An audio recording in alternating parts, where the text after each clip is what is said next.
Shalom, bien-aimés dans le Seigneur. Shalom. Et je vous salue tous au nom du Seigneur Jésus-Christ.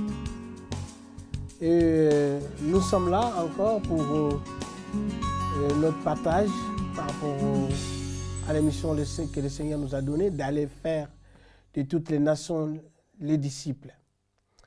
Et le thème de notre partage de ce soir est sur le livre de Jean, chapitre 3, verset 16, que nous allons lire. Lisons la parole de Dieu. « Car Dieu a tant aimé le monde qu'il a donné son Fils unique, afin que quiconque croit en lui ne périsse pas, mais qu'il ait la vie éternelle. » Nous parlons ici de la vie éternelle que le Seigneur nous a donnée comme don. Mais avant de développer notre thème de ce soir, nous allons parler d'abord du péché. La Bible nous dit que tous ont péché et sont privés de la gloire de Dieu. L'Ancien Testament et le Nouveau Testament nous parlent que le monde est sous la malédiction à cause du péché. Et David même nous dit dans le livre des Psaumes que lui-même a été conçu dans le péché. Et le péché qui nous prive la gloire de Dieu et qui nous amène à la mort. À la mort.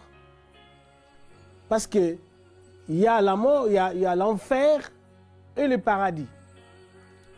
La mort est pour ceux qui périssent, qui n'ont pas le Seigneur Jésus, qui n'ont pas reçu dans leur vie Jésus-Christ comme Seigneur et Sauveur. Et le paradis ou la vie éternelle est pour ceux qui confessent que Jésus-Christ, qui confessent de tout dans leur cœur que Jésus-Christ est Seigneur et qu'il a été ressuscité d'entre les morts. Et ce sont ceux-là qui seront sauvés. L'Ancien Testament et le Nouveau Testament nous parlent de ce jugement que Dieu dit que tous ont péché. Dans le livre d'Ecclésiaste, on nous dit aussi cela à partir du chapitre 7, 20, que Dieu regarde sur la terre et il ne trouve aucun juste. Tous se sont égarés. Et comme ils se sont égarés, et comme Dieu n'a trouvé aucun juste, la conclusion est que tous vont mourir parce qu'ils ont péché. Mais la bonne nouvelle pour vous ce soir, que Dieu a préparé un plan de salut pour l'humanité. Et ce plan de salut ne passe que par son Fils Jésus-Christ. Tel que nous dit cette parole que nous avons lue, que Dieu a tant aimé le monde. Il nous aime. Il ne veut pas que nous périssons. Il ne veut pas que nous allons en enfer. Parce que l'Ézéchiel nous dit aussi que l'âme qui pêche mourra. L'âme qui pêche mourra. Mais Dieu a une bonne nouvelle parce qu'il nous aime, qu'il nous a envoyé son Fils unique pour que tous ceux qui croient en lui ne périssent pas. Et cette bonne nouvelle est pour toi ce soir. Ce plan du salut est pour toi. Si tu n'as pas encore reçu le Seigneur Jésus-Christ comme ton Seigneur et ton Sauveur, Dieu te donne cette possibilité ce soir parce qu'il t'aime. Il t'aime d'un amour sincère parce qu'il ne veut pas que tu puisses périr, mais il veut que tu aies la vie éternelle. Et ce soir, ce message que Dieu t'adresse pour que tu ouvres seulement ton cœur et que tu viennes en lui. Il te demande seulement d'ouvrir ton cœur, et de venir à lui. Et que tu le reçois comme ton Seigneur et ton Sauveur. Et tu seras sauvé. C'est un don de Dieu. Et que tu le peux faire seulement, ce n'est pas de la foi. Dieu ne demande pas plus que cela. Parce que la Bible dit qu'il aime le pécheur, mais il a eu le péché. Il t'aime tel que tu es là, quel que soit ce que tu as fait.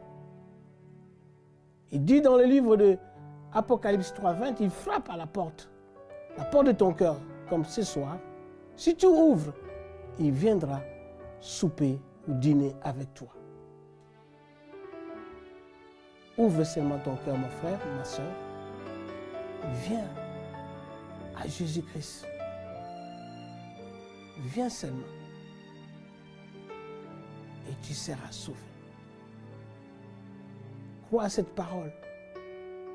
Si tu dis que tu n'as pas péché, tu traites Dieu de menteur. Parce que c'est sa parole qui nous dit cela dans le livre de 1 Jean, chapitre 1er, à partir du verset 10. Que si nous disons que nous n'avons pas péché, nous traitons Dieu de menteur. Mais aujourd'hui, le salut qui est un don gratuit que Dieu te donne, c'est seulement de faire ces pas. De dire, Seigneur Jésus, je te reçois dans ma vie comme mon Seigneur et mon Sauveur. Et tu auras la vie éternelle. Je vais prier pour toi. Peut-être tu es en train d'hésiter, tu doutes encore. Mais je vais prier pour toi pour que ton cœur s'ouvre à Jésus. Ne regarde pas ce que tu as fait hier. Ne regarde pas ce que tu fais.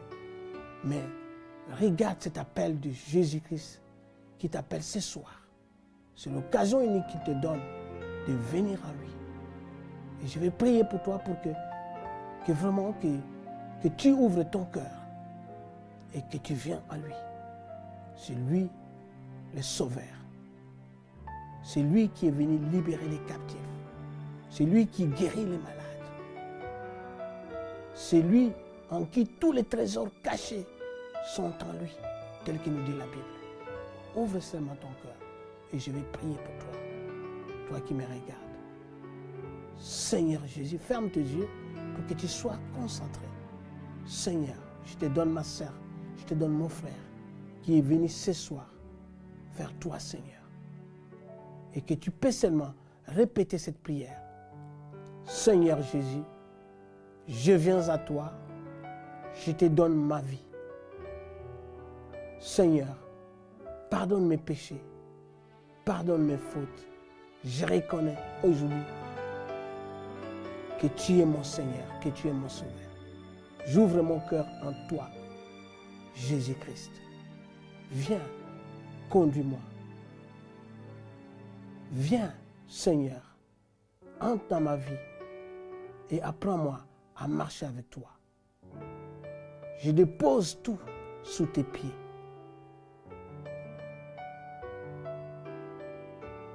Je vais prier pour toi. Seigneur, merci pour cette confession de mon frère, de ma sœur, qui a ouvert son cœur à toi. Seigneur, je te présente ce frère et cette sœur que tu l'as conduit, Seigneur. Je les bénis encore de ce courage, de cet acte de foi. Je te remets en tes mains, Seigneur, que tu prends soin de lui à partir de maintenant, Seigneur. Il t'a reçu comme son Seigneur et Sauveur. Sois avec lui. Que toute gloire revienne à toi, Jésus. À ton nom, j'ai ainsi prié. Amen. Mon frère, ma soeur, si tu n'as pas un endroit où aller prier, tu cherches une église qui confesse que Jésus-Christ est Seigneur, regarde dans ton quartier ou dans la ville où tu habites et tu cherches un endroit parce que tu dois être avec des frères et des sœurs qui vivent la même foi que toi. Que le Seigneur te bénisse. À la prochaine occasion. Merci Seigneur. Amen.